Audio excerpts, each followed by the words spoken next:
धर्मो रक्षति रक्षिता। आप अपने कर्तव्य का निर्वहन करते हैं तो आप सुरक्षित रहते हैं। जब हम किसी वर्दी के पीछे के व्यक्ति से मिलते हैं तो सबसे पहला इमोशन क्या आता है? गर्व, शांति या विश्वास। किसी के लिए ड्यूटी एक चैलेंज होता है तो किसी के लिए फर्ज, तो किसी के लिए वो होता है जीवन दर्शन। और इन्हीं में से एक हैं फॉर्मर एसीपी श्री राजेश कुमार मेहता जी, आज के हमारे गेस्ट। अच्छा, आप एक बात बताइए, जब आपका परिचय कोई फॉर्मर एसीपी के रूप में देता है तो सबसे पहले क्या इमोशन आता है? गर्व, नॉस्टैल्जिया या फिर एक शांति? देखिए, ज्यादा गर्व की बात है तो निश्चित रूप से गर्व तो महसूस करता हूँ कि जिस तरह से मैं अपनी पिछली जिंदगी जिया हूँ, जिस तरह से मैंने अपने स्ट्रगल किया है अपनी लाइफ में, एक छोटी से नौकरी से शुरू करते हुए यहाँ तक पहुंचा हूँ, तो अपने आप के ऊपर एक गर्व महसूस होता है। और फिर गर्व इसलिए भी महसूस होता है कि मुझे जो मेरे अधिकारियों ने मेरे ऊपर विश्वास करके जो मुझे काम सौंपा, वो मैंने पूरी मेहनत, ईमानदारी, लगन और साथ में एक सख्त प्रशासक के रूप में मैंने कार्य किया है, तो मुझे गर्व तो महसूस होता है। दूसरा, आपने पूछा कि सहानुभूति के बारे में, तो निश्चित रूप से हमें एक दूसरे के प्रति सहानुभूति तो रखनी चाहिए, लेकिन सहानुभूति कभी क्रिमिनल के साथ नहीं रखी जाती। लेकिन उन क्रिमिनल्स का भी ना एक क्राइटेरिया है। कुछ क्रिमिनल्स ऐसे होते हैं, जैसे मेरा सब्जेक्ट क्रिमिनोलॉजी फोरेंसिक्स रहा है, तो मैंने जेल में जाके, सेंट्रल जेल में जाके उसका भी एक अध्ययन किया है, तो मैंने देखा है और मैंने ऑब्जर्व किया और मेरा डिसर्टेशन वर्क भी रहा है। तो क्रिमिनल की भी एक कैटेगरी होती है। कुछ क्रिमिनल ऐसे होते हैं जो मजबूरी में बन जाते हैं, जैसे एक बच्चे को भूख लगी मान लीजिए, अब वो बच्चा जो है उसको भूख से तड़प रहा है, उसको कहीं कुछ खाने को नहीं मिल रहा है, तो वो एक ब्रेड का टुकड़ा उठा के या ब्रेड का एक पैकेट उठा के चोरी कर लेता है, तो वो भी एक चोरी है। और एक जो प्लान करके चोरी की जाती है, तो वो भी एक चोरी है। तो दोनों में फर्क है।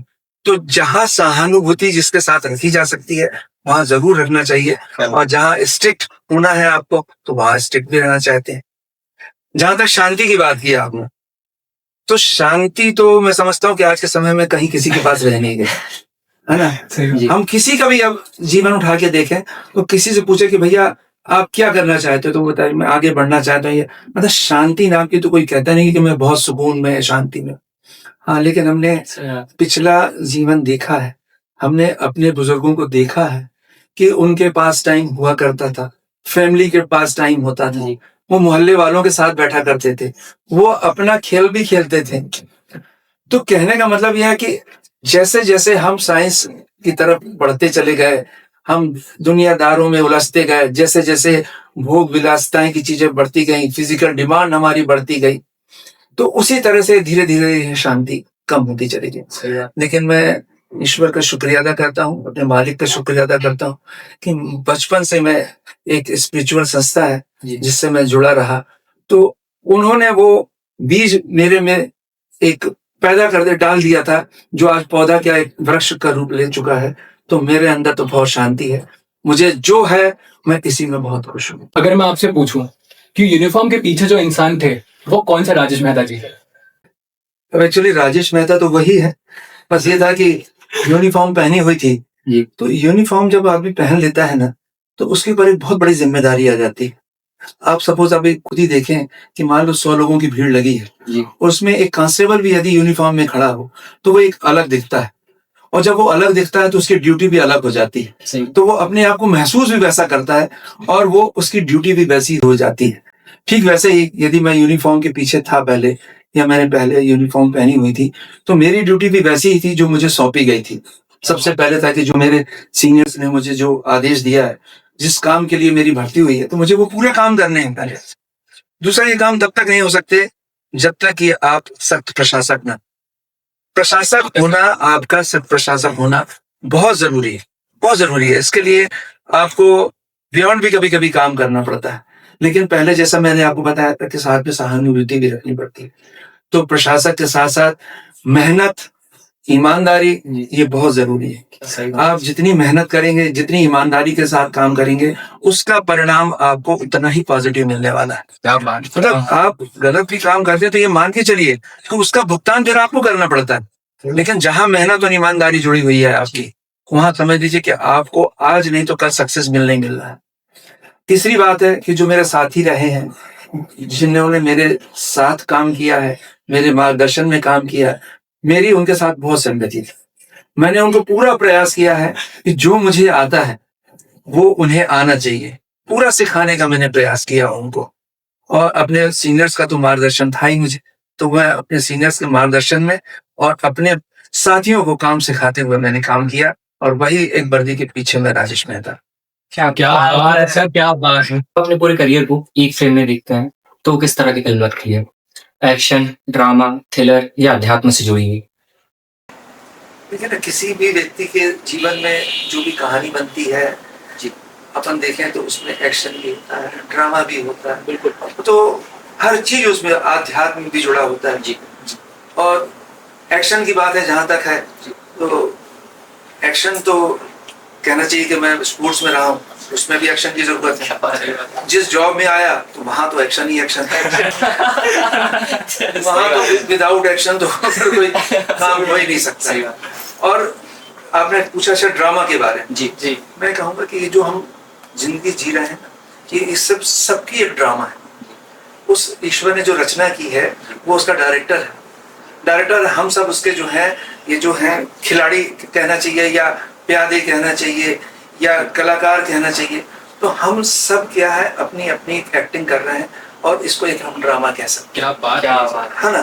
तो अब ड्रामा तो हमारा पूरी जिंदगी में चलने वाला है। कोई माता पिता का रोल अदा कर रहा है, कोई बेटे बेटियों का रोल अदा कर रहा है, कोई पति पत्नी का रोल अदा कर रहा है। तो हमारी सारी जिंदगी जो है वो तो एक ड्रामा में चलने वाली है, और वो चल रही है।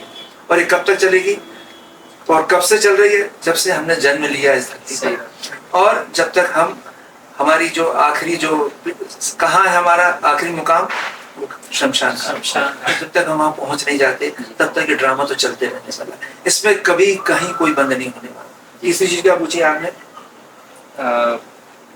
एक्शन के बारे में पूछा आपने, ड्रामा के बारे में पूछा आपने, थ्रिलर के बारे में। तो थ्रिलर तो चलते ही रहता है कि आप थ्रिलर में, जब तक थ्रिलर नहीं है तब तक तो आपके जीवन हर चीज में थ्रिलर, तो थ्रिलर तो है ही साथ। और स्पिरिचुअलिटी भी, और स्पिरिचुअलिटी देखें तो स्पिरिचुअलिटी जब तक संसार आपके जीवन में नहीं है ना, तो जीवन अधूरा है। एक एग्जांपल देखिए आप कि एक बहुत अमीर व्यक्ति है, उसकी पैसा कमाने की अथाह इच्छा है कि मैं ये भी कमा लूं, ये भी कमा लूं। एक मजदूर आदमी है, वो भी सोचता है कि बस थोड़ा बहुत मेरा गुजारा ही चलता है, वो इतना सोचता है जी। तो स्पिरिचुअलिटी तो उस व्यक्ति के मन में भी है, स्पिरिचुअलिटी उस अमीर व्यक्ति के मन में भी है। लेकिन एक चीज है कि एक समय ऐसा आता है कि कितना भी उसके पास धन दौलत हो जाए, लेकिन उसके मन में एक ऐसा लगता है कि जैसा एक खालीपन सा है मेरे अंदर। जिस दिन जिस व्यक्ति के मन में वो खालीपन, वो एकांत आ जाए, समझ लीजिए आपकी स्पिरिचुअलिटी चालू हो गई। अब वो आपको मौका मार रही है, अब आपको वो हिला रही है कि अब आप जो है, अब आप उस आध्यात्म की ओर, अब आप उस स्पिरिचुअलिटी की ओर, अब आपका मुकाम आ चुका, अब आपको रास्ता मिल चुका है, अब आप वहाँ चल दीजिए। सही बात है। एसीपी के रूप में अथॉरिटी और एम्पैथी दोनों का बैलेंस आपने कैसे बनाया? पावर और इंसानियत के बीच की जो सबसे बड़ी लड़ाई होती है। देखिए पावर क्या है, पावर क्या है, आप तो ये मान के चलें कि ईश्वर के द्वारा एक प्रदाय आपको एक शक्ति है। पावर तो आप अपना बना लेते हैं कि मुझे ये पावर मिल गया, पद का पावर मिल गया, धन दौलत का पावर मिल गया, लेकिन उस ईश्वर ने जब आपको पैदा किया उस सबको एक बराबर रखा हुआ था जी। बस उसके कर्मों के हिसाब से किसी को पावर दे दिया, किसी को धन दौलत दे दी, बस बाकी और कुछ नहीं है। लेकिन पावर आप यदि देखें, एक बलशाली व्यक्ति को देखें, एक पहलवान को देखें, कितना बलशाली होता है, 3-3, 4-4 आदमियों को एक बार में गिरा सकता है। लेकिन उसको थोड़ा सा उसका पेट खराब हो जाए तो देखिए जाके हॉस्पिटल में पड़ा होता है, हॉस्पिटल में पड़ा होगा। उससे तो फिर वो एक 12-15 साल का बच्चा भी जो है फिर जाके लड़ सकता है। तो वो पावर किस काम का? तो अपने पावर को आपको अपने आप में सहेज के रखना है। किसके लिए? इंसानियत के लिए। क्या बात। इंसानियत क्या है? इंसान का इंसान के प्रति एक दया, एक प्रेम, यही तो इंसानियत है। हम किसी व्यक्ति के काम आ सकें, किसी की मदद कर सकें, और वो मदद किसी प्रकार की भी हो सकती है, तो ये होती है एक इंसानियत। और इंसानियत सिर्फ मैं कहूँ कि सिर्फ किसी व्यक्ति विशेष के लिए, इंसानों के लिए नहीं, हम अपने जीव जंतुओं के लिए भी कर सकते हैं। अब जैसे हम अपने सनातन धर्म में देखें, हमारे घर में यदि चींटी भी निकल जाए या एक चींटा निकल जाए तो हम ये सोचते हैं कि कहीं गलती से कहीं इसके ऊपर पैर ना रख जाए, कहीं इसकी मृत्यु ना हो जाए, कहीं हमारी तरफ से इसको कोई कष्ट ना पहुंच जाए। ये भी तो एक इंसान, कोई एक गरीब व्यक्ति जा रहा है, यदि हम उसकी मदद करते हैं तो ये भी एक इंसानियत है। तो इंसानियत क्या एक्चुअली क्या है? एक दूसरे की मदद करना, ये इंसानियत में ही आता है। ठीक है, क्या बात है सर, क्या सोचा है कि ये सिस्टम कुछ और हो सकता था या फिर ये सिस्टम में कुछ बदलाव आने चाहिए? देखिए, जो बदलाव वाली बात है, परिवर्तन वाली बात है, तो ये संसार का नियम है जी, प्रकृति ने भी अपने नियम बना रखे हैं सही बात। कि हर समय कुछ ना कुछ परिवर्तन होता रहता है। जैसे मैं याद करूं कि मेरे घर से भी और भी पुलिस में रहे हैं, तो उनका समय देखता था तो कुछ और था, आज समय कुछ और है। धीरे धीरे मैं अब इस स्थिति में आया हूं, तो जो आगे आने वाला समय मैं देख रहा हूं कि काफी परिवर्तन आता जा रहा है। लेकिन यदि परिवर्तन पॉजिटिव है, जनता के हित में है, तो निश्चित रूप से वो फायदेमंद है। और शासन इस स्तर पे सोचता भी है कि हम किस तरह से अपनी जनता को सहूलियत दे सकते हैं, उनका अमन चैन से रह सकें। लेकिन इसके लिए एक चीज में जरूरी है कि जो हमारे एम्प्लॉइज हैं जी, जो पुलिस कर्मचारी हैं, उनको हम क्या सहूलियत दे सकते हैं। आपने देखा होगा कि हम अपने घर में दिवाली, दशहरा, हर तरह का त्योहार मना रहे हैं। कभी आपने किसी पुलिस वाले को कभी देखा अपने घर में त्योहार मनाते हैं? उनके ऊपर हर समय 24 घंटे एक ना एक प्रेशर बना रहता है। मैं खुद देखता था सही बात है। कि कभी रात को, अभी मान लीजिए रात को 1 बजे में ड्यूटी करके आया जी, और मालूम चला 3 बजे फिर मुझे कॉल आ गया, और सुबह यदि अभी 5 बजे लौटा हूं तो हो सकता है 8 बजे फिर जाना पड़ेगा। कभी कोई हम लोगों को छुट्टी नहीं होती, सही बात। कभी हम अपने परिवार के साथ कोई उत्सव नहीं मना पाते। तो इसमें ये है, और फिर एक स्टाफ की कमी तो हर थाने में बनी रहती है, हर जगह एक स्टाफ की कमी। सही बात। तो परिवर्तन यही हो सकता है कि हम कुछ जितने थाने हैं उनमें जितना स्टाफ पर्याप्त बल नहीं है, उनको हम पर्याप्त बल दे सकें। तरह तरह के, अब क्या हुआ है कि जैसे आजकल कोर्ट में फॉरेंसिक को जो है ज्यादा महत्व देने लग गए जी। अब पहले जैसा 3rd डिग्री इस्तेमाल नहीं होता है। पहले तो घुटना रगड़वाई हो जाती थी, सब होता था, और सही बात है। वो सब जानते हैं इस बारे में। अब ऐसी स्थिति नहीं है आज के समय में। तो हमारा ये सोचना है कि हम फॉरेंसिक में, जैसे अभी सेंट्रल गवर्नमेंट ने अभी उन्होंने नियम भी कुछ बदल दिए हैं, कानून बदल दिए हैं, तो उसमें फॉरेंसिक के ऊपर बहुत ज्यादा ध्यान दे रहे हैं कि हम किसी भी स्पॉट पे जाते हैं, तो चाहे वो फिंगरप्रिंट्स का हो, तो और या वो डॉग का हो, या टॉक्सिकोलॉजी का है, फिजिक्स का है, या जैसे वेपन्स का है, तो उसके ऊपर हम ज्यादा ध्यान दे रहे हैं कि हम उससे किसी केस को कैसे सॉल्व कर सकें। सही बात। तो हम इस परिवर्तन की ओर धीरे धीरे बढ़ रहे हैं, और निश्चित रूप से हम आगे परिवर्तन होगा और आगे हम इसको अमल में ला सकेंगे। क्या बात। क्या बात है सर, क्या बात। क्या पुलिसिंग ने आपको दुनिया के प्रति सख्त बनाया, ये संवेदनशील? देखिए, दुनिया के प्रति तो सख्त नहीं बनाया, अपने कार्य को करने के लिए मैं जरूर सख्त रहा। इसमें कोई मतलब कोई मैं कहूँ शक की बात है या कुछ नहीं, या इसमें कोई शक नहीं है। इसमें सख्त तो मैं रहा हूँ, और ये मेरे सबऑर्डिनेट्स भी जानते हैं कि यदि जब मैं ऑफिस में आया हूँ और मैं अपना कोई काम कर रहा हूँ, तो निश्चित रूप से उसको मेरी प्रायोरिटी रहती थी। वही सबऑर्डिनेट्स जब मैं उनके साथ कभी ब्रेकफास्ट करूँ, कभी लंच करूँ, डिनर करूँ, तो वो संवेदनशीलता झलकती थी। मतलब कहना चाहिए कि काम के प्रति जो है मैं बहुत सख्त रहा हूँ। यदि कोई मुझे केस मिल गया है, और यदि केस मिला है, तो उसको तो फिर मेरा प्रायोरिटी है कि मैं सख्ती से सबसे पहले उसको सॉल्व करूँ। सही बात। और बिना सख्ती के ना, या बिना, मैं सख्ती को अनुशासन में भी जोड़ना चाहूंगा। यदि आप एक अनुशासन के साथ, अनुशासन में वो जो सख्ती होती है, वो सख्ती जी, सख्ती मतलब किसी के ऊपर प्रेशर अप्लाई करना नहीं होता, किसी के ऊपर हाथ पैर चलाना नहीं होता। सख्ती मतलब अपने काम के प्रति जो आपके अनुशासन आप बरतते हैं, वो सख्ती जरूर रही है। जहां तक आप संवेदनशीलता की बात करें, तो संवेदनशीलता तो एक मनुष्य का स्वभाव है, वो ईश्वर की तरफ से प्रदत्त है आपको। और जो मुझे काम सौंपा गया है, उसमें संवेदनशीलता भी होती है। यदि आप किसी व्यक्ति को न्याय दिला सकें, वो तो ठीक है कि जिस व्यक्ति ने गलत काम किया है उसको आप सख्ती से निपटाना है, आपको पकड़ना है, वो तो वहां तक तो ठीक है, लेकिन आपकी संवेदनशीलता भी तो झलकनी चाहिए आपके कार्य में। सही बात है सर। मैं आपका एक छोटा सा एग्जांपल आपको देता बिल्कुल हूँ। बिल्कुल। एक व्यक्ति था, भिंड जिले का कोई लाहार जगह है, तो वहाँ कुछ बड़े लोगों ने उसकी जमीन पे कब्जा कर लिया था और फर्जी रजिस्ट्री वगैरह तैयार करा दी उसकी। वो बेचारा गरीब आदमी, उसी से उसका गुजारा चलता था। वो केस भोपाल आया, मालिक की दया कि वो केस मुझे मिला, और जब मैंने वो केस देखा तो वो संवेदनशीलता तब झलकती है कि स्पष्ट पता चल रहा था, ऐसा मालूम पड़ गया कि इस व्यक्ति के साथ इनजस्टिस हुआ है। अब वहां आपको सख्ती, माने वो अनुशासन चाहिए आपको कि आप किस तरह से उस व्यक्ति को उसका काम या उस व्यक्ति की उस जमीन को आप वापस दिला सकते हैं। लगातार उस पर काम किया, अनुसंधान किया और अपने सीनियर्स की जानकारी में लेके आया, और फिर मैं लाहौर गया, माननीय न्यायालय में मेरी पेशी हुई। वो व्यक्ति वही मौजूद था, लेकिन मुझे नहीं मालूम कि ये वही व्यक्ति है। जब मेरे वहां बयान होने के बाद मैं जब वापस आया तो मेरे साथ कोर्ट मुंशी भी था।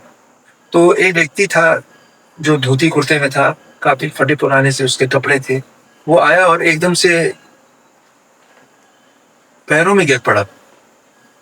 मेरे बड़ा आश्चर्य से हुआ कि ऐसा, मैं किसी को जानता नहीं, यहाँ पर पहचानता नहीं, ऐसा कौन है ये व्यक्ति जो मैं किस लायक हूँ कि कोई मेरे पैर छू सके, उम्र में मेरे से बड़े हैं। मैंने उसको उठाया, मैंने पूछा, दादा आप ऐसा क्या हुआ कि आप मेरे पैर छू रहे हैं, मुझे आपके पैर छूने चाहिए। तब उसने बताया कि मेरे वकील साहब ने मुझे बताया कि आज माननीय न्यायालय में जो आपने अपने बयान दिए हैं तो मेरी जमीन मुझे वापस मिल जाएगी। आज ये उस मेरे वकील साहब ने बता दिया।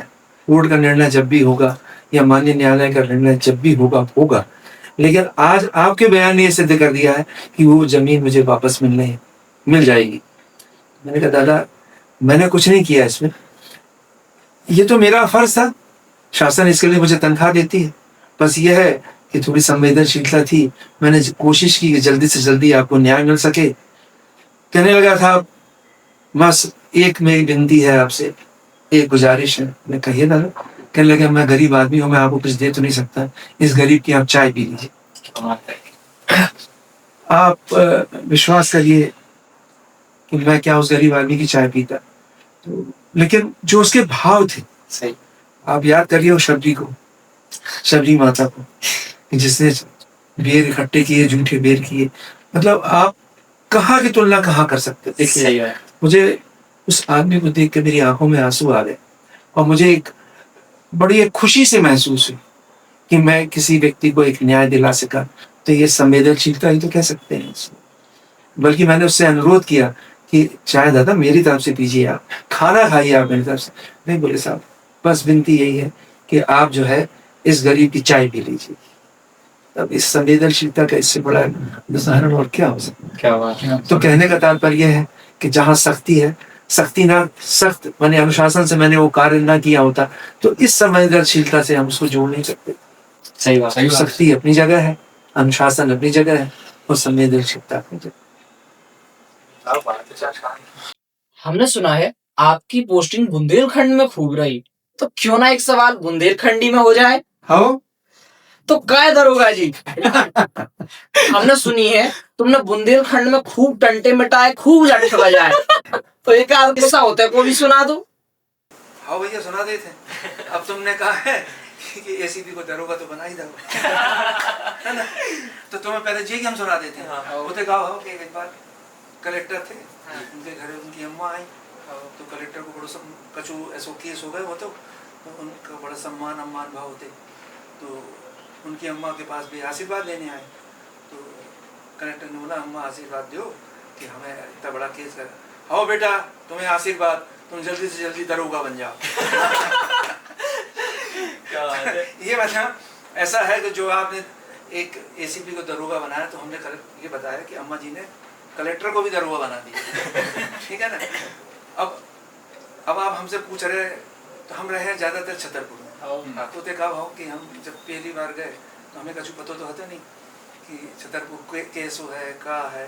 हम तो समझे भैया कालो पानी के सजा मिल गई। छतरपुर माने हम कभी नाम ही नहीं सुना हमने, कभी गए नहीं होता ही। तो फिर कब हम गए थे से झांसी ट्रेन से हमें, और फिर झांसी से हमने पकड़ी बस। तो वे जाते कहाँ से हरपालपुर होके जाते हैं। अब भैया रात में चले चले चले चले तो थोड़ी दूर में गाड़ी बस रुक गई। हमने पूछो भैया कंडक्टर से, कहा भैया अब कहा भाव? उनने कही कछु नहीं है, आगे गैया बैठी हैं। तो हमने कहा क्या हो गई? बोले हाँ भैया ये तो ऐसा ही है, अपन 10 कदम चल रहे हैं फिर गैया मिले अपन को। हमने कहा ये तो बड़ी गजब जगह आ गए हम तो हमने कहा भैया तुम ऐसा करो, तुमने कितने कद चले आप? अब तो ऐसा तो हम सवेरे पहुंचे। तो भैया हम 10 बजे ऑफिस पहुंचे हैं कि नहीं, हमें ज्वाइन ना करने होते। कर देखो अब करत है कोशिश, अब अच्छा वो भी देखो आप करत है कोशिश, जो नहीं करेंगे हम कर देंगे। अब ठहरे भैया छतरपुर के, भैया हम गए फिर धीरे धीरे फिर आगे बढ़े तो 2-4 किलोमीटर गाड़ी गई। फिर भैया गाड़ी रुक गई। हमने कहा भैया आपको आ गओ? कहा भैया भैंसिया बैठी होती। हमारी स्टार्टिंग जो हुई वो छतरपुर जाने की, वो भैया एक तरीके से हुई। हम उतने पहुंचे भैया, फिर उतने चलो हमने व्यवस्था करी अपनी, फिर हम ऑफिस गए, 2-4 दिन हमने काम करो। तो उतने एडिशनल स्टाफ है तो हमारे, तो वे आते एक पंडित जी आते, तो मैं कहने लगे भैया गलाने बाहर से आए हैं, भोपाल से, सीएम के क्षेत्र से आए, जरा इनको करेला तो खिला दो। करेला खाना? हमने कहा भैया करेला की सब्जी इतने ज्यादा, तो हंसन लगे भाई। हमने कहा भैया करेला खावे को, कहा हंसने वाली बात है, कहा हंस कहा रहे? अरे कहा हाँ तुम ठहरो तो, तुम इतने नए आए हो, हम तुम बताते करेला का कहा होते। थोड़ी देर में देखा तो एक दोना में वो एक जैसे अपन चाट खाते थे, वो ते एक खस्ता सो कछु हतो, जिसको अपन खस्ता कहे थे, वो में मटरा डाल के चटनी वटनी डाल के ले आए। हाँ लगे यार। तो हमने कहा में करेला कहाँ है? अरे कल लगे जे या करेला कहा होता है। एक खस्ता करेला क्या है? करेला के सेब दे दा उन्हें। सेब का सेब माने आकार। हमने कहा सेब, हमने कहा सेब का कर रहे जी, सेब दे दो, सेब दे दिया। आओ उसको सेब दे दा उन्हें करेलो को, तो करेला सेब होगा वो। तो हमने कहा जी यार एक नई चीज देखने को हमें मिली कि ते खस्ता करेला है और कह रहे कि करेला खा लो। तो ये मतलब बुंदेलखंड में तो जो हमने मजा करो है सही में वो कहीं नहीं कर सका। हम बुंदेलखंड को कभी नहीं, और हमें इनको नमस्कार देता है। क्या बात है। यूनिफॉर्म उतारना एक ऑफिशियल एक्ट है, पर उसके बाद का साइलेंस बहुत गहरा होता है। तो आपकी लाइफ का वो पहला दिन जब आप एसीपी पद से रिटायर्ड हुए, तो आपको कैसा फील हुआ था? देखिए ऐसा है कि जिस जगह पर मैंने 35 साल नौकरी की है, 35 इयर्स मैंने बिताए जी, और वहां से जब रिटायर होते हैं निश्चित रूप से दुख तो होता है। क्या मैं तो एक प्रकार से ये कहूंगा कि जितना समय मैंने शायद अपने परिवार में नहीं दिया होगा, उतना समय तो मैंने अपने विभाग को दिया। तो निश्चित रूप से दुख होता है।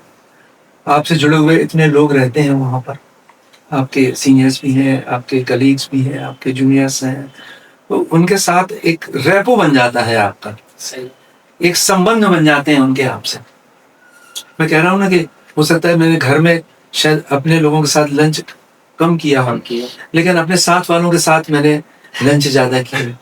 तो आप उसका इमेजिन करो आप जी कि जिन लोगों के साथ आपने इतना समय व्यतीत किया है, और फिर तरह तरह के लोग मिले।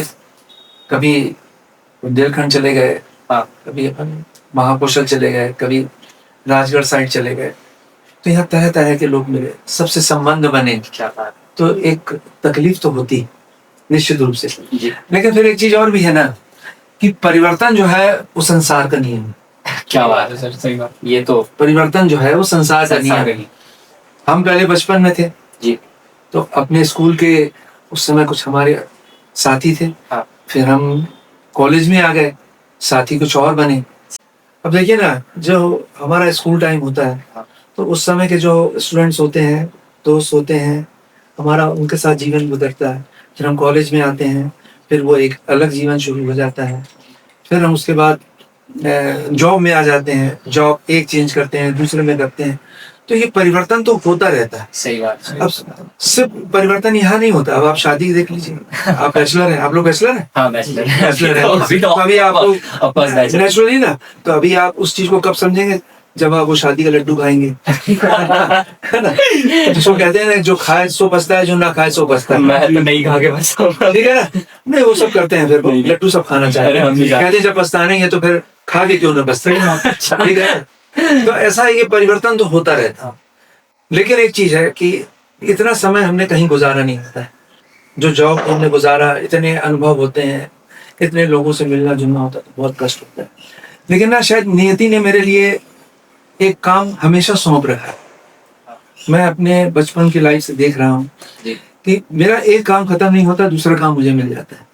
क्या बात और ऐसा ही हुआ कि जिस दिन मुझे पता चला कि मेरा मतलब पता क्या चला, वो तो मालूम ही था कि इस तारीख को मेरा रिटायरमेंट है, तो अगले दिन का रिजर्वेशन मेरा किसी एक जिले में हो चुका था। अगले दिन के लिए रिजर्वेशन मेरा ट्रेन का हो चुका था।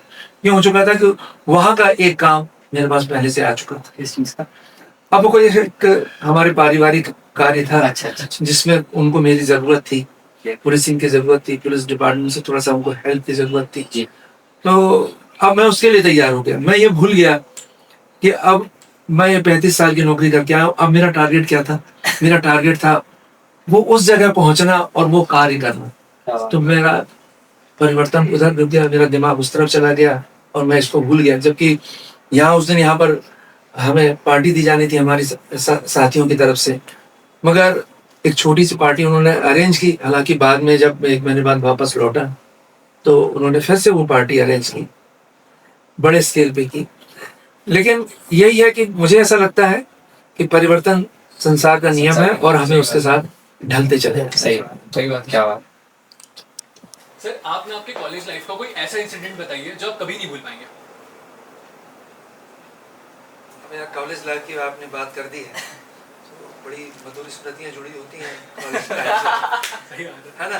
पर हम तो और फिर कॉलेज लाइफ तो जी जाती है। मैं तो कहता हूँ कि जैसे बचपन से हम जब चलते हैं, हमारी जिंदगी चालू होती है, रिटायरमेंट तक आ जाते हैं, तो जो उसका सबसे एक खूबसूरत, मैं जो समझता हूँ एक खूबसूरत जो पल होता है ना, वो कॉलेज लाइफ होता है। और खासकर तब जब आप बॉयज स्कूल में पढ़े हों और आपको कोएड में पढ़ना पड़ जाए, है ना। मैं एक वास्तविकता बता रहा हूँ आपको कि कभी आपने मतलब बॉयज के बीच में पढ़े और अचानक आप बॉयज गर्ल्स के बीच में पहुंच जाएं और फिर एक छोटे से शहर में आप फिर सागर यूनिवर्सिटी जगह पहुंच जाएं जहां कोएड हो, तो फिर आप खुद सोच सकते हैं कि उस समय कुछ उमंगे उछाल मारने लगते हैं। अच्छा डर भी लगता होगा थोड़ा बहुत आपको कि नहीं ऐसा कुछ फील नहीं हुआ? नहीं, डर तो लगता है, ऐसा तो नहीं है हाँ। कि जिनसे कभी आपने कभी बात नहीं की, रूबरू नहीं हुए तो हिम्मत तो नहीं होती। हाँ। लेकिन ईश्वर की कृपा भी रही कि शायद कुछ थोड़ा बहुत स्मार्ट भी रहा कि बातचीत करने का मौका मैंने सामने वाले को दिया। अरे क्या बात है, खुद से मौका खुद से मौका मिला। हाँ। लेकिन मैं कुछ इंसिडेंट्स आपको ऐसा बताना चाहूँगा जो प्रेरणादायक, और खासकर मैं उन स्टूडेंट्स के लिए जो कॉलेज में एडमिशन लेते हैं और खासकर हॉस्टल्स में जाते हैं। मैं 3 साल ग्रेजुएशन किया मैंने जब, तो मैं घर पर रहा, मेरा ननिहाल था वहाँ, तो मैं उनके घर पर रहा। लेकिन चूँकि पढ़ाई आगे करनी थी, पोस्ट ग्रेजुएशन करना था, तो मैं हॉस्टल में चला गया। अब हॉस्टल की लाइफ जो है वो एक बिल्कुल अलग लाइफ पूरी है। सबसे पहले आप जाते हैं तो जैसे पता चलता है वहाँ के सीनियर्स को कि कोई जूनियर आया है, सही बात। तो आपको फिर पता है कि वहाँ पर कैसा स्वागत होता है। स्कूल टाइम में मैंने भी जिए 2 साल हॉस्टल में, तो स्कूल टाइम वो मेरे साथ भी हुआ। हाँ। कि सबसे पहले पहुँचे आप तो आप स्वागत रैगिंग के लिए तैयार हो जाएंगे। हाँ। लेकिन देखिए, मैं कह रहा हूँ कि मेरे साथ मुश्किलें जरूर आई, लेकिन हर पल मुझे ऐसा लगा जैसे उस ईश्वर का मेरे ऊपर हाथ सदा बना रहा। और रैगिंग उस समय बहुत खतरनाक होती थी। तो चूंकि मेरे मामा जी लोग जो थे वो सीनियर्स थे मेरे, हाँ। तो वो भी कॉलेज में ही पढ़ते थे, मैं जूनियर था, वो सीनियर थे, तो उनका नाम कॉलेज में चलता था। तो जब वो रैगिंग के लिए बुलाया गया, अपन को भी मालूम था कि अपन भी कुछ है, अपने मामा है रैगिंग में, अपने मामा भी हैं यहाँ पर। तो पहले मैंने थोड़ी सी एक्टिंग की जैसे आज एक्टिंग करने को मिला तो उस समय मुझे एक्टिंग करने का मौका मिला, एक निरीह प्राणी से बन गए। अरे सर लेकिन जब देखा कि यार अब कुछ अति होने लगी है, हाँ। तो फिर वो अपना रूप जो है, अपने भांजे वाला रोल फिर वो मैंने अदा किया और फिर उनको बताया कि मैं कौन हूँ, क्या हूँ, कैसा हूँ। हाँ। उन्होंने बोला कि ये आपने पहले क्यों नहीं बताया, आपने हाँ। हैं, आपके कपड़े भी धुल जाते, आपकी चाय भी आपके कमरे में आ जाती। हाँ। मैंने कहा मैं ऐसा जिंदगी नहीं चाहता हूँ, मैं अपने कपड़े खुद भी धो सकता हूँ, प्रेस भी अपने खुद ही करता हूँ, चाय भी मैं अपनी खुद बनाता हूँ, लेकिन मैं ये चाहता हूँ कि मैं पढ़ने आया हूँ, और मेरे जैसे और लोग भी जो पढ़ने आए ना, मेरी आपसे रिक्वेस्ट है कि आप पढ़ने दीजिए।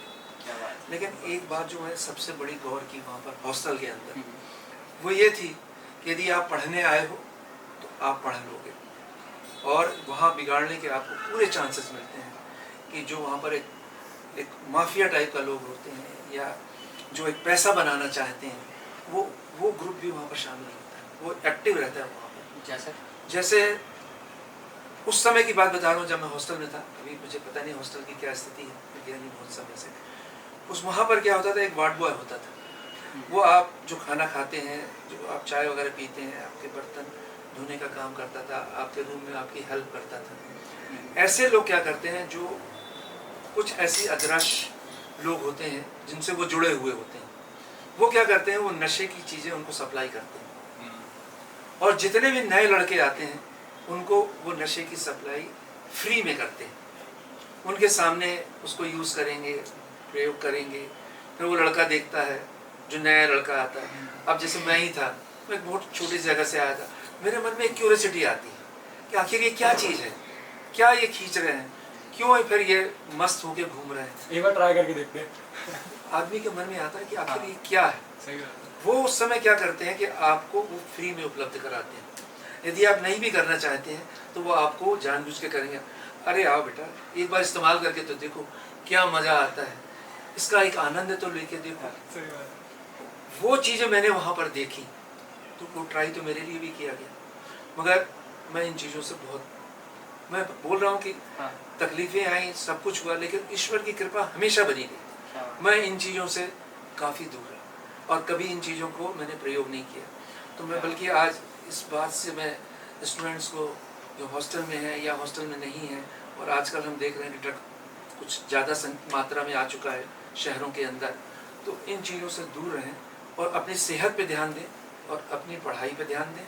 अपने माँ बाप का पैसा जो है एक अपनी पढ़ाई पे खर्चा करें, और फिर आगे आप कुछ बने और आप अपने माँ बाप को जो है कुछ फ़ायदा दे सकें, उनकी देखभाल कर सकें। मैं तो इतना ही कह सकता हूँ इसके बारे में। क्या बात समझ रहे हो प्रांजल भाई? हाँ, समझ तो रहा हूँ। मेरी इन्वेस्टिगेशन में मुझे पता चला कि एक बार आपके साथ ऐसा हुआ कि आप एक इंटरव्यू देने गए और इंटरव्यूअर ने आपकी फाइल फेंक दी, तो वो क्या था आप बताएंगे? ये कहाँ से खोजबीन कर लिया आपने, ये कैसे पता चला आपको? तुम खोजी पत्रकार है भाई।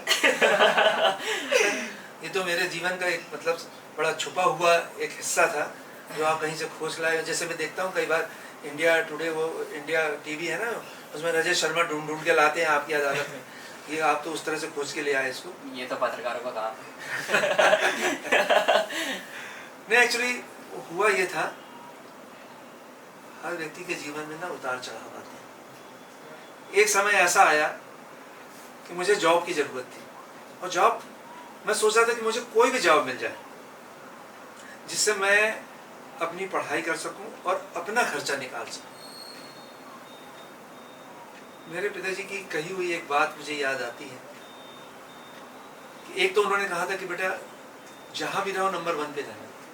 एक बात, क्या बात है, क्या बात है। मैं उस बात को कभी नहीं भूला, और अपने आज तक की लाइफ में जो मैंने सर्विस की लाइफ जी, उसमें मैंने कोशिश की है कि मैं नंबर 1 रहूं। दूसरा, उन्होंने ये कहा था कि जब आप ग्रेजुएट हो गए हो तो अब आप कुछ ऐसा काम करो कि अपना खर्चा खुद निकाल सको। उस समय तो बातें कड़वी लगती हैं, लेकिन माँ बाप आपके दुश्मन नहीं होते। सही बात है। वो एक बहुत बड़ी सीख थी मेरे लिए, और ये मैंने अपने दिमाग में बिल्कुल, जैसे कहते हैं, घुस गई थी मेरे दिमाग में।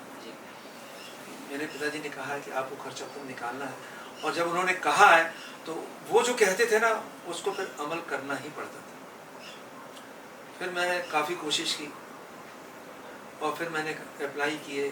फिर एक जगह एक जॉब मिली मुझे, सेमी गवर्नमेंट जॉब थी। मैंने रिटन पास किया। रिटन के बाद जब मैं इंटरव्यू देने गया, मैं जबलपुर में मेरा इंटरव्यू था, तो जब मैं उस टीम के सामने पहुंचा तो जो उसमें बॉस थे, वो बॉस वो थे जो मुझे मेरे पीजी के एक मेरे प्रोफेसर थे, जो मैं पीजी कर रहा था, वो मेरे प्रोफेसर थे। जब उन्होंने मुझे देखा कि मैं इस जॉब के लिए अप्लाई किया है, मैंने रिटन पास कर दिया है मैंने, और अब इंटरव्यू देने आया हूँ, तो उन्होंने पहले कंफर्म करना चाहा कि कहीं कोई मेरा जुड़वा तो नहीं है, कोई हम शक्ल तो नहीं है कि मैं किसको, जो लड़का क्रिमिनोलॉजी एंड फॉरेंसिक साइंस में पीजी कर रहा है और वो इस जॉब के लिए अप्लाई कर रहा है और इंटरव्यू तक पहुंचा है, तो पहले वो कंफर्म करना चाहते थे। उन्होंने मुझसे पूछा कि नाम वगैरह मैंने सब देख लिया है, आप ये पीजी कर रहे हो, आप वही हैं? मैंने कहा जी सर मैं वही हूँ। तो बोले आप पीजी कर रहे हैं इस सब्जेक्ट में और आप यहाँ इस पोस्ट के लिए आपने अप्लाई किया? मैंने कहा जी सर। उन्होंने वो फाइल उठा के फेंक दी। जो आप कह रहे थे कि क्या हुआ, वो वाकया ये था। तो मेरा, आप सोच सकते हैं, दिल धक कर रह गया कि मैं रिटन पास हो चुका हूँ और इंटरव्यू की बारी है, और रिटन में पास हो जाता है यदि, तो मुझे कम से कम मेरा एक जरिया मिल जाता पढ़ने का आगे और अपना एक सेल्फ डिपेंड होने का। मगर उन्होंने वो फाइल फेंक दी। तो मैंने रिक्वेस्ट की, वो जो बाकी और भी मेंबर्स थे वो उनकी तरफ देखने लगे कि ऐसा कैसा वाकया हो गया ये, किसी कैंडिडेट की फाइल। उन्होंने क्वेश्चन किया तो जो बॉस थे हमारे, उन्होंने ये कहा ये नौकरी इस लड़के के लिए रिजर्व वो के लायक नहीं, ये डिजर्व नहीं करते। बोले बात क्या है? बोले ये लड़का हमारे यहाँ का टॉपर है और ये इस पोस्ट के लिए आया है, तो ये नौकरी इसको डिजर्व नहीं करती। फिर उन्होंने पूछा ठीक है अब आप आइएगा और आप कहीं दूसरी ओर अप्लाई करिए। मैंने कहा सर जैसा आपका आदेश, आप सेलेक्ट नहीं करेंगे तो मुझे तो वापस जाना ही है। लेकिन मेरी एक रिक्वेस्ट है कि सर बात यह है कि मुझे इस नौकरी की सख्त आवश्यकता है, यदि मैं इस लायक हूँ तो रखिए, यदि मैं इस नौकरी के लायक नहीं हूँ तो मुझे आप बेशक बाहर कर दीजिए। मेरी कुछ मजबूरी है जिसकी वजह से मैं करना चाहता हूँ, और ये नौकरी रहेगी तो मैं पढ़ सकूँगा, नहीं तो मैं पढ़ नहीं सकूँगा सर। उन्होंने आगे कुछ भी नहीं पूछा।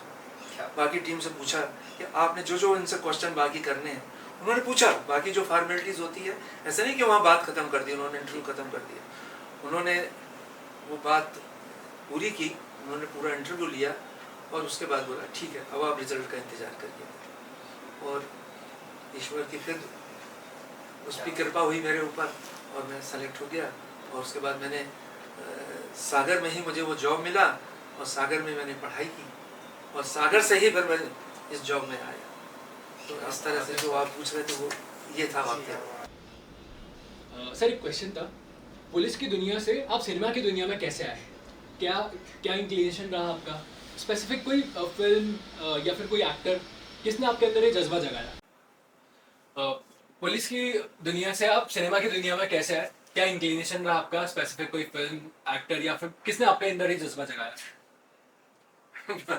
बड़ा इंटरेस्टिंग क्वेश्चन है आपका और बात सही भी है।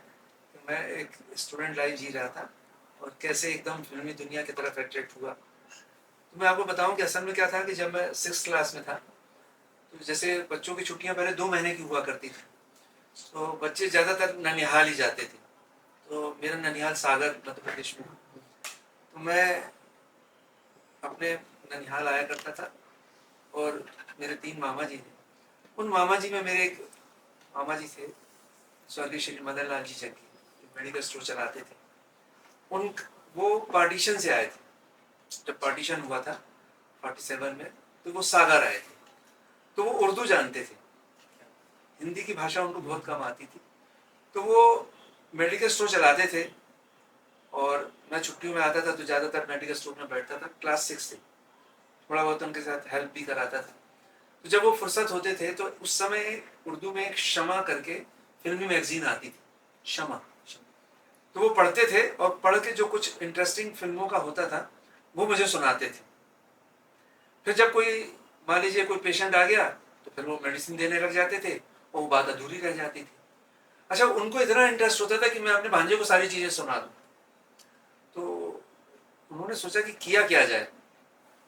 तो जब मैं अगली गर्मी की छुट्टियों में आया तो देखा मैंने शमा की जगह अब एक सुषमा नाम की किताब आती थी, वो भी फिल्म मैगजीन थी।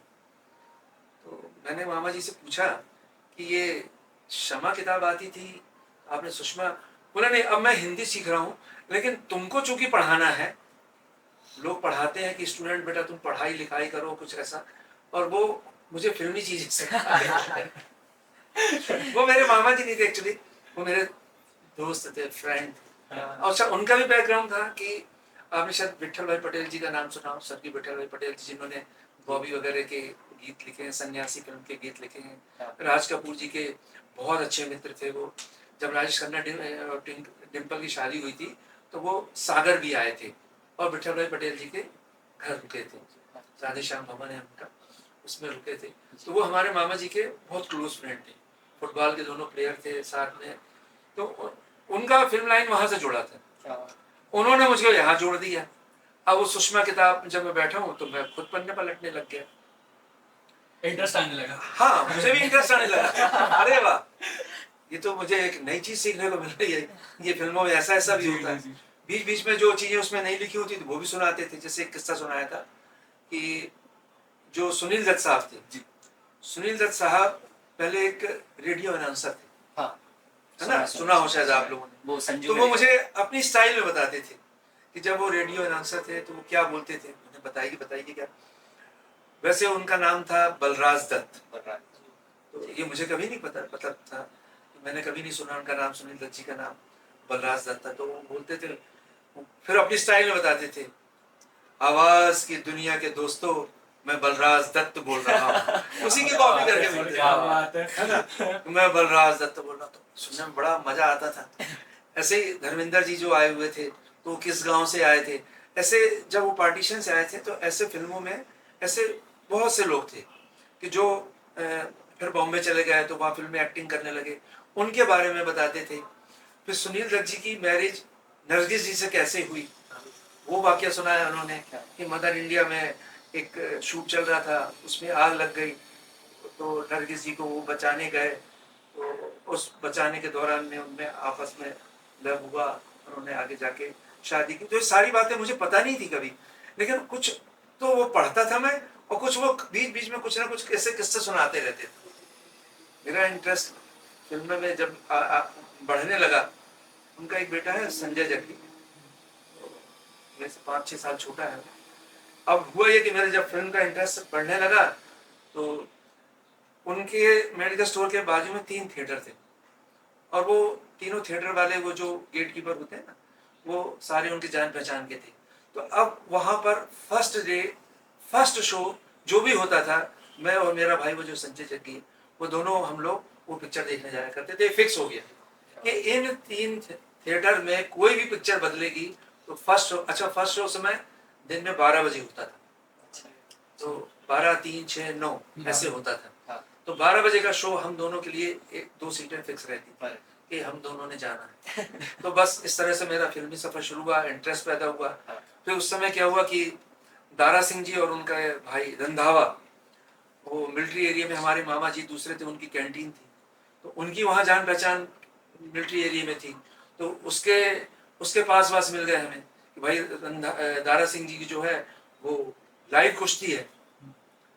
दारा सिंह जी का नाम तो उस समय चला करता था, उनकी फाइट कैसी होती थी, जैसी आवाज है मालूम है आप लोग को, आजकल तो मार्शल ऐसे नहीं होती थी, वो ऐसी होती थी, भुशुम भुशुम। मतलब यदि दारा सिंह जी ने किसी फिल्म में किसी को मारा तो वो जो फिल्म की आवाज होती थी वो सेम ऐसी होती थी, कैसी, भुशुम।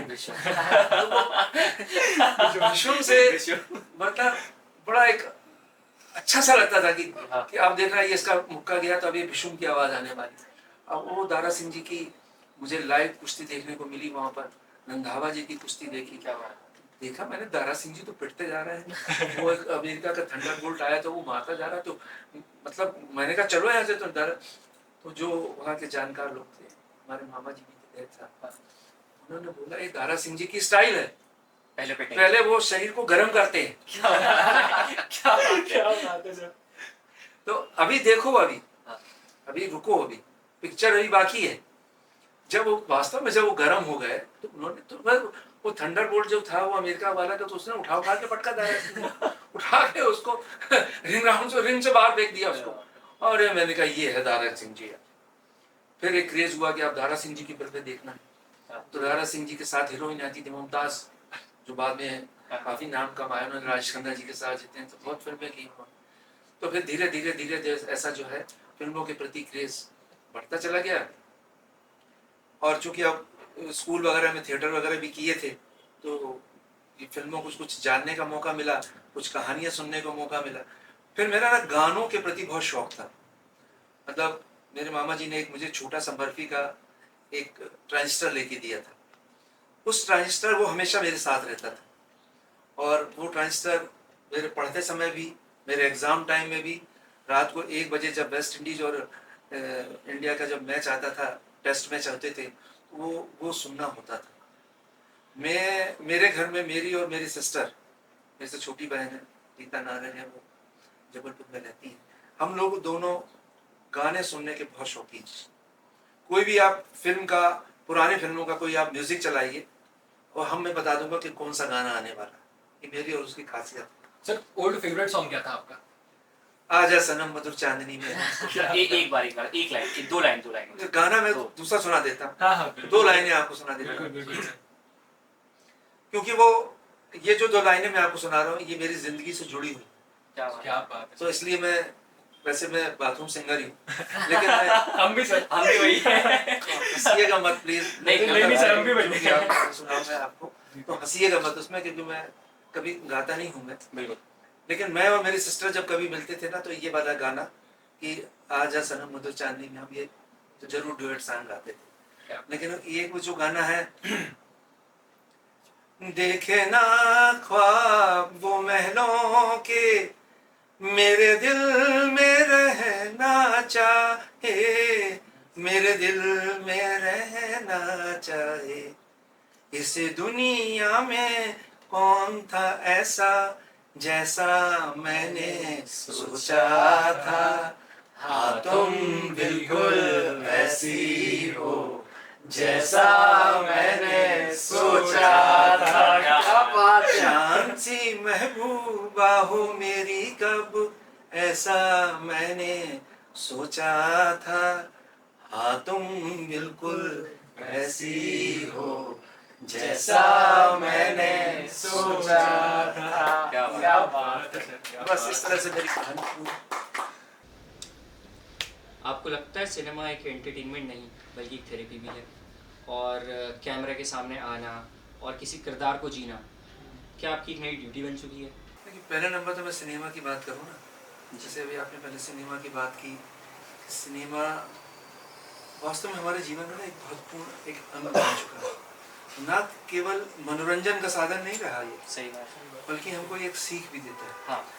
मैंने अभी मेरे घर में, मतलब मेरी वाइफ है, लोग जी, जैसे एक कपिल शर्मा शो आता है, हाँ हाँ जी, आप यदि उसको सिर्फ एक कॉमेडी के हिसाब से देखते हो तो वो तो ठीक है जी, लेकिन उसमें कई ऐसे लोग आते हैं जिनसे वो क्वेश्चन करते हैं कपिल जी, तो आपने देखा होगा वो ये बोलते हैं कि मैं कितने समय तक हॉस्पिटल में हूँ और मैं आपका शो देख रहा हूँ और मैं हंसता रहता हूँ, मुस्कुराता रहता हूँ, तो वो मेरे लिए एक जीने का सहारा बनता है। सही बात। और मैं हमेशा उसको देख देख के खुश हो रहता हूँ, मैं अपने दुख तकलीफ भूल जाता हूँ। तो एक प्रकार से लाफ्टर क्या हुआ, एक प्रकार से उनकी थेरेपी हुई। तो थेरेपी कहाँ से है? सिनेमा। अरे वो एक OTT पे कर रहे हैं या कहीं भी कर रहे हैं, लेकिन जुड़ा हुआ तो सिनेमा से ही है। तो सिनेमा एक थेरेपी भी है, इसमें नो डाउट। आज कुछ बियॉन्ड भी हम उसके जाके देखते हैं, तो जो उन्होंने उसका एक किसी ने उसका विकृत रूप भी कर रखा है, तो उस विकृत रूप में ना जाइए, आप खुद सोचिए कि आप क्या लेना चाहते हैं। जैसे अब उसमें कुछ डिटेक्टिव सीरियल्स भी आते हैं, एक CID सीरियल है जिसने रिकॉर्ड तोड़ दिया, इतना पॉपुलर हुआ है CID सीरियल कि शायद हम लोग, एक सीरियल आया करता था पहले जब दूरदर्शन चालू हुआ था, उसके बाद CID इतना पॉपुलर हुआ। तो वो जो पॉपुलर हुआ CID क्यों हुआ कि उसने पुलिसिंग को, पुलिस की इन्वेस्टिगेशन को पूरी तरह से पकड़ा, दिखाया और साथ में उसके को प्रेजेंट किया। आप विश्वास मानेंगे कि जब हम कभी किसी सीन ऑफ क्राइम पे जाते थे और हम जब उसका इन्वेस्टिगेशन करते थे, तो वहाँ जो 8-8 साल के 10-10 साल के बच्चे होते थे, वो क्या बोलते थे हमसे, अंकल ऐसा करिए, उसने ना इस अलमारी को देखा है, इस अलमारी को भी देख लीजिए, अंकल उसने ये भी देखा है, अंकल उसने ये भी देखा है, उसने ये की टच की है। मतलब एक आदमी में देखिए कितनी एक अवेयरनेस आई। सही बात जी। हम जो बोलते थे कि भाई किसी जगह कोई सीन ऑफ क्राइम है तो किसी चीज़ को हाथ नहीं लगाना चाहिए, पहले आपकी जो फॉरेंसिक टीम आती है, सीन ऑफ क्राइम मोबाइल में जो पहली टीम पहुंचती है उसको पहुंचने दीजिए, उसको अपना काम करने दीजिए। वो चीज़ वो बच्चा बता रहा है मुझे, अंकल इसने यहाँ भी छुआ, यहाँ भी छुआ। ऐसे ही कई सीरियल आए, जैसे क्राइम पेट्रोल आया। तो आप देखें कि हमारे में एक जागृता भी आई और कुछ सामाजिक फिल्में भी आई। सामाजिक फिल्में देखें आप तो इंटरटेनमेंट का साधन बना है हमारे पास इंटरटेनमेंट का और क्या साधन है। आजकल बच्चों को आप देखें, कितने बच्चे हैं जो ग्राउंड पे जाते हैं, आजकल वो खाली व्हाट्सएप पे रह गया उनका, और मोबाइल एक चीज़ रह गई उनके हाथ, और अपनी आंखें खराब कर रहे हैं। आज आप किसी थेरेपी में जाइए, फिजियो सेंटर में, तो आपको ये शोल्डर पेन वाले आपको वहाँ पर बेड जो है भरे हुए मिलेंगे। सही बात। तो ये क्या है, ये एक प्रकार से ये हमारा जो बच्चों का ट्रेक है ये दूसरी तरफ जा रहा है। लेकिन सिनेमा में था तो एक सिनेमा में तक कोई हमारे घर में हमें परमिशन थी, महीने में 2 महीने में एक फिल्म देख पाओगे, तो एक क्रेज़ बनता था, एक क्रेज़ रहता था कि हम अभी कोई अच्छी फिल्म आएगी तो हमारे घर वाले या हमें पैसे मिलेंगे, हम देखने जाएंगे। तो ये एक क्रेज़ बना हुआ था जो धीरे धीरे अभी थोड़ा सा कम हुआ है। किस वजह से कम हुआ है? ये हमारे मोबाइल के कारण से। लेकिन सिनेमा को यदि ओवरऑल हम देखें तो हमारे लिए, जैसे हमने शहीद फिल्म देखी, ललकार फिल्म देखी, देश के जो वार्स हुए उसके ऊपर हमने जो देखी, हमें उससे हमें कुछ सीखने को मिलता है, अपने देश के बारे में जानने को मिलता है। हमारा 71 का वार कैसे हुआ, पूरी फिल्म आई जैसे मान लीजिए, तो कारगिल युद्ध कैसे हुआ था, ये सारी चीज़ें हमको एक देखने को मिला जो हम कभी युद्ध क्षेत्र में जाके नहीं देख सकते थे, वो हम घर बैठ के देखे। तो ये प्रेरणा का स्रोत भी है हमारे लिए। बिल्कुल सही बात है सर। जब आप जिंदगी के दूसरे हाफ में होते हैं तो स्पिरिचुअलिटी अक्सर एक ज़रूरत बन जाती है। तो आपकी स्पिरिचुअलिटी की शुरुआत कहाँ से हुई? एक्चुअली दूसरे हाफ वाली बात तो छोड़ ही दीजिए। स्पिरिचुअलिटी जो है वो मेरे को बचपन से ही मिली है। हमारे परिवार में जो स्पिरिचुअलिटी है वो बचपन से मेरे चली आ रही है, और वो बचपन से मैं अपने घर में देखता चला आ रहा हूँ। और पूजा पाठ तो जब मैं अपने ननिहाल जाता था तो वहाँ पूजा पाठ बहुत होता है, तो पूजा पाठ वाला सिस्टम था, वहाँ पूजा पाठ मैंने बहुत किया। और जब दूसरा पाठ शुरू हुआ मेरा, तो मैं एक ऐसी रूहानी संस्था से जुड़ा जहाँ मेडिटेशन को फोकस किया जाता था। उस मेडिटेशन की हम बात करें आपको, तो उस मेडिटेशन में ये बताने का प्रयास किया। उन्होंने तो बताया, मैंने समझने का प्रयास किया कि वो जो ऊपर वो बैठा हुआ है, जिसको हम अलग अलग नामों से पुकारते हैं, मगर वो बेनाम है, वो अनामी है, और वो एक है। उसने हम सबको यहाँ पर भेजा हुआ है। पहले भी बताया मैंने कि वो डायरेक्टर है जी, और हम उसके जो है मोहरे हैं, वो हमें जो है जो रोल अदा किया वो हम कर रहे हैं। मेन मेडिटेशन का मतलब अब मैं बताऊँ आपको तो ये है कि पहले हमें किसी ऐसे गुरु के पास जाना है जो स्वयं उस अनामी से मिला हो, उस अनामी से मिलने के बाद उसमें वो ताकत हो कि हमको वो मिलाने की ताकत रखता हो। जब तक किसी आदमी में वो ताकत नहीं होगी तो हमें नहीं मिला सकते। सही बात। अब उसको हम उससे मिलना चाहें तो पहले हम किसी सच्चे गुरु की तलाश करें। जब हम सच्चे गुरु की तलाश करते हैं तो एक्चुअली सच्चे गुरु की तलाश हम नहीं करते, हमें तो तलाश होती है, मगर ढूंढता वो हमको है कि हमारे में वो गुण, हमारे में वो समझ आई या नहीं आई कि हम उससे परमात्मा से मिलने का रास्ता बता सके। वो मिला नहीं देता, उसके लिए पहले हमको प्रयास करना पड़ता है। अब प्रयास करने में सबसे पहली बात है कि आप एक इंसान बनो। अब पहले इंसानियत को समझो, एक अच्छे व्यक्ति बनो, और उस परमात्मा से मिलने का सोचें कि उस परमात्मा से हम कैसे मिल सकते हैं। जब ये हमारे मन में ख्याल आने लगता है, जब हमारी ये सोच बढ़ती है, तो यकीन जानिए वो परमात्मा उस महात्मा को हमारे पास भेजता है जो स्वयं होता है मगर एक इंसानी रूप में होता है, और वो हमें समझाता है, और फिर वो हमें एक तरीका बताता है। उस तरीके में मेडिटेशन है, मेडिटेशन के आगे बहुत सारी चीज़ें हैं, और फिर जिससे हम उस परमात्मा से जाके मिल सकते हैं। क्या बात है ये सर। अब जब आप पीछे मुड़कर देखते हैं तो क्या लगता है, एसीपी राजेश कुमार मेहता जी अपनी पूरी कहानी लिख चुके हैं या अभी एक सेकेंड हाफ बाकी है? नहीं, देखिए, कहानी तो आदमी के जन्म से लेकर मृत्यु तक कभी भी खत्म नहीं होती। हम ये सोचें कि अब मैं रिटायर हो गया हूँ तो कहानी खत्म हो गई, कहानी खत्म नहीं हुई। एक हो सकता है एक नया पार्ट शुरू हो रहा है। अभी मेरे रिटायरमेंट के पहले जो बात हुई वो कुछ और हिस्सा थी, अब रिटायरमेंट के बाद है तो कुछ और हिस्सा है। जैसे मैं आज ही की बात करूं तो मैं जिस स्पिरिचुअल संस्था से जुड़ा हुआ हूं, आज ही मुझे एक नया रोल मिला है। अब मुझे वहाँ पर सत्संगकर्ता का रोल मिल रहा है, तो आज ही मेरी वहाँ पर रिकॉर्डिंग हुई है, और जब वो रिकॉर्डिंग यदि सक्सेस हो जाती है, सक्सेस से मतलब है कि अप्रूव हो जाती है, उसके बाद मुझे काफ़ी जगह जाके सत्संग फरमाना है, तो मतलब वो फिर एक लाइफ चालू हो गई।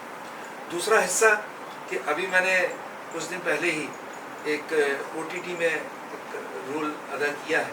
क्या बात है। तो अब जो चीज़ें मैं पहले नहीं कर सका, क्योंकि 35 साल में एक बंधनकारी तो नहीं कह सकता, एक जिस जॉब में था वहाँ कुछ बंधन जरूर रहते हैं कि आप ये कर सकते हैं और ये नहीं कर सकते। लेकिन अब जैसे मैं कहूँ कि मैं स्वतंत्र हूँ, अब मैं जो बाकी की इच्छाएं हैं मेरी, जी जैसे एक सिनेमा के बारे में मैंने आपको कई बार बताया, जी अब मुझे यदि कोई रोल मिल रहा है, जैसे आप आए मेरे पास पॉडकास्ट के लिए, जी तो अब मैं बड़ी खुशी के साथ ये कर पा रहा हूँ।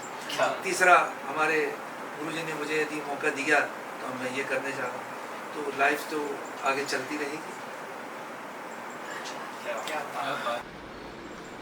एक क्वेश्चन और है मेरा कि आप आपके जीवन को अगर एक लाइन में बताएं, एक सार में बताएं तो क्या होगा? अब देखिए, जैसे आपने पूछा था कि एक लाइन में बताएं जीवन का सार, जी बड़ा मुश्किल है। जैसे अब आपने मुझे मैं एग्जांपल कोट करता हूँ। जैसे हम लोग माननीय न्यायालय में जाते हैं तो जो बचाव पक्ष वाला वकील होता है वो क्या कहता है, आप इसका जवाब हाँ या नहीं में बताइए। यदि उसने हाँ या नहीं में बता दिया ना तो वो पूरा केस ही पलट जाने वाला है। ऐसा होता है। तो उसी तरह आपने जो जीवन का सार पूछा, उसको एक लाइन में डिफाइन करना बड़ा मुश्किल काम है। सही। लेकिन मैं इतना ज़रूर कहूँगा कि इस जीवन के सार का मतलब ये समझो कि जो ज़िंदगी मैंने जी है, तो सबसे बड़ी उसमें चीज़ है कि आप सबसे पहले उस ईश्वर पर विश्वास करो जिसने हमको जन्म दिया, और वो जो हमारे बारे में सोचता है, जो उसने हमारी किस्मत लिखी है, हमें उस पर विश्वास करना चाहिए। दूसरी चीज़ क्या है कि हमें एक इंसान है, हमें हमारे अंदर एक इंसानियत होनी चाहिए, हमारी एक दूसरे के ऊपर मदद करने वाली एक भावना होनी चाहिए। बस इससे ज़्यादा और क्या कह सकते हैं। यदि हमारे अंदर इंसान है, इंसानियत के लिए हम जिंदा हैं और दूसरे की मदद कर सकते हैं, हम अपने आप में सहिष्णु हैं और उस ईश्वर पर विश्वास करते हैं जिसने हमें विवेक दिया है, बुद्धि दी है, उस बुद्धि का प्रयोग करिए। क्या अच्छा है, क्या बुरा है, हम स्वयं जानते हैं। आपको कभी ऐसा लगता नहीं कि आप कुछ यदि गलत करने जाते हैं तो आपके मन के अंदर एक कीड़ा काटता है, एक कचोड़ता है मन आपको कि नहीं, आप गलत कर रहे हैं। जी, तो वो क्या है? तो उस मालिक ने जो आपको विवेक की ताकत दी है ना, वो है। इसलिए उस विवेक का प्रयोग करें, अच्छे बुरे को समझें और अंत में उस मालिक से मिलने का प्रयास करें। सिनेमा और स्पिरिचुअलिटी दोनों स्टोरी टेलिंग के फॉर्म है। एक सोसाइटी को समझता है और एक सेल्फ को। आप किस कहानी को अपना मानते हैं? ऐसा है कि जहाँ तक सिनेमा की बात है, सिनेमा में क्या चीज़ दिखाई जाती है? जो समाज में हो रहा होता है वही होता है। स्पिरिचुअलिटी कोई उससे अलग नहीं है। आप यदि आपने कभी मेरे ख्याल से धार्मिक फिल्में नहीं देखी होंगी या मैं समझता हूँ शायद आपने रामायण नहीं देखी, महाभारत नहीं देखी आपने, या उस समय के तो लोकप्रिय सीरियल रहे, तो उसमें क्या दिखाया गया सिनेमा में? हमें ये बताया कि रामायण कितने लोगों ने पढ़ी। आपने किसी ने पढ़ी? नहीं पढ़ी। लेकिन आज रामायण का कोई हिस्सा यदि हम बात करें तो हम कुछ भी बता सकते हैं कि राम जी का जन्म कहाँ हुआ, कैसे बड़े हुए, कैसे वो अपने पिताजी के आदेशों का पालन करते हुए वन में गए, तो हमें सब कुछ पता है। कैसे पता है? एक सिनेमा माध्यम बना उसका, तो इस सिनेमा को आप स्पिरिचुअलिटी से अलग नहीं कर सकते। बात यह है कि सिनेमा हमें क्या दिखाता है, हर समय स्पिरिचुअलिटी तो नहीं दिखा सकता वो, कुछ एंटरटेनमेंट की दूसरी चीज़ें भी दिखाता है। लेकिन स्पिरिचुअलिटी, मैं अपने जीवन की बात करूँ तो मेरे लिए स्पिरिचुअलिटी जो है वो एक जीने का सहारा है, जीवन का एक, मैं समझता हूँ कि मेरे लिए अंश है, और मैं उस स्पिरिचुअलिटी के सहारे ही जो है आज आगे बढ़ पा रहा हूँ। तो इसलिए मैं कह सकता हूँ कि सिनेमा ज़रूरी है, सिनेमा में स्पिरिचुअलिटी है, लेकिन स्पिरिचुअलिटी जो है मेरे लिए जो है वो सबसे ज़्यादा महत्वपूर्ण है। क्या बात है सर, क्या बात है। आज के समय में लोग रिटायरमेंट को एंड समझते हैं सर, तो आप उनको क्या मैसेज देना चाहते हैं? पहले तो मैं समझूँ, एंड कहते किसको है? किसको एंड कहते हैं? भाई ये शरीर है, इसमें आत्मा है, जब तक इसमें आत्मा का वास है जीवन है। जिस दिन इस आत्मा ने शरीर को छोड़ देना है वो एंड हो जाना है। तो एंड तो उसी को कह सकते हैं कि जब ये शरीर में से आत्मा निकल जाए और इस शरीर को खा के सुपुर्द दिया, कहते हैं शमशान घाट में लेकर इसको चिता में दे दिया जाए, तभी उसको एंड कह सकते हैं। जब तक ये शरीर है हमारे पास और शरीर में आत्मा है, तब तक ये शरीर चलता रहेगा। और मैं तो ये कहूँगा कि इसको काम करते रहना चाहिए। आपने शायद मनोज कुमार की एक फिल्म आई थी, उसमें एक गाना था, जीवन चलने का नाम, चलते रहो सुबह और शाम। तो आपको उससे, हमें सबको उससे प्रेरणा लेना चाहिए कि जीवन क्या है, एक चलने का नाम है। जब तक हम चलते रहेंगे ये जीवन चलता रहेगा। बल्कि हम तो ये कहेंगे कि जो रुक जाता है, जो थक जाता है, बल्कि मैं कहूँगा कि शायद वो मर जाता है। इसलिए मैं कहूँगा यदि जीवन दिया है उस ईश्वर ने, तो जब तक इस आत्मा में से, इस शरीर में से वो आत्मा निकल नहीं जाती, तब तक हमें चलते रहना चाहिए, चलते रहना चाहिए, चलते रहना चाहिए। क्या बात है सर, क्या बात है। द अल्टरनेट प्लैनेट स्टूडियो में बैठकर आपके जज्बात और आपके सफ़र को सुनना हमारे लिए बहुत मेमोरेबल रहा। तो मैं बस आपसे ये आखिरी सवाल पूछना चाहूँगा कि लाइफ आफ्टर ड्यूटी, आपको अगर इसका वन वर्ड में आंसर देना है तो आप कैसे देंगे? अब जैसे आपने बोला कि सिर्फ एक लाइन में बताना है, बहुत शॉर्ट हो गया वो, जी तो मैं तो ये कहूँगा कि पहला है उसमें अनुशासन, दूसरा है त्याग, समर्पण जिसको कहते हैं। बस इन चीज़ों का हमें, और अपने काम के प्रति ईमानदार, बस इन चीज़ों का हमें ध्यान रखना है। आपके उस लंबे चौड़े प्रश्न का जो आंसर है एक लाइन में देना, वो नहीं। क्या बात है, क्या बात है सर। आज की इस इंस्पायरिंग ब्यूटीफुल कन्वर्सेशन में एसीपी श्री राजेश कुमार मेहता जी ने हमें समझाया कि ड्यूटी एक फर्ज नहीं, यह एक जीवन दर्शन है, कर्तव्य निष्ठता है। कभी कानून की रेखा तो कभी कला का रंग। उन्होंने बताया मानव जब अपने भीतर के मौन से परिचित होता है, तब जाकर वह अपनी असली कहानी लिख पाता है, गढ़ पाता है। हाँ यार, इस पर महादेवी वर्मा ने तो क्या खूब लिखा है। मानव की महानता उसके कर्म में नहीं, उसकी संवेदना में है। एसीपी राजेश कुमार मेहता जी जैसे लोग हमें याद दिलाते हैं ड्यूटी और कला का समन्वय तब होता है जब उसमें इंसानियत की धड़कन धड़कती है।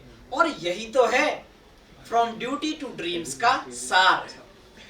सर आपका बहुत बहुत शुक्रिया जो आपने अपना कीमती समय निकाला द अल्टरनेट प्लैनेट स्टूडियोज के पॉडकास्ट में आने में। और मैं आपसे बस यही चाहता हूँ कि आपका आशीर्वाद हम पे ऐसे ही बना रहे और हम आगे भी आपके साथ ऐसे ही काम करते हैं सर। तो डीएपी, तनिष्क, अभय, प्रांजल, है ना, आप लोगों ने आज बल्कि मुझे समय दिया, मैं तो ये कहूँगा। अरे नहीं, और जो आप इतनी मेहनत कर रहे हैं, इतनी लगन से काम कर रहे हैं, और मैंने जो आप लोगों से कहा भी कि मेहनत, ईमानदारी कभी बेकार नहीं जाती। बस आपका आज आप लोगों ने जो शुरुआत की है मेरे से, निश्चित रूप से आप इस तरह से मेहनत करते रहिए, आप उस मुकाम पे पहुंचेंगे जहां शायद आपने सोचा भी नहीं होगा। लेकिन उसके लिए क्या है, समर्पण बहुत ज़रूरी है जी। और आप तीनों आपस में मिल के चलें और कहीं भी कोई भी काम करें तो मैं बार बार यही कहता हूँ उसमें कि अनुशासन is the must, discipline is the must. मतलब अनुशासन अपने जीवन में बना के रखिए और टीएपी एक देख लीजिएगा एक मुकाम हासिल करेगी। बस आपका आशीर्वाद, आपका आशीर्वाद sir. Thank you so much sir, thank you so much. आपका भी बहुत बहुत शुक्रिया।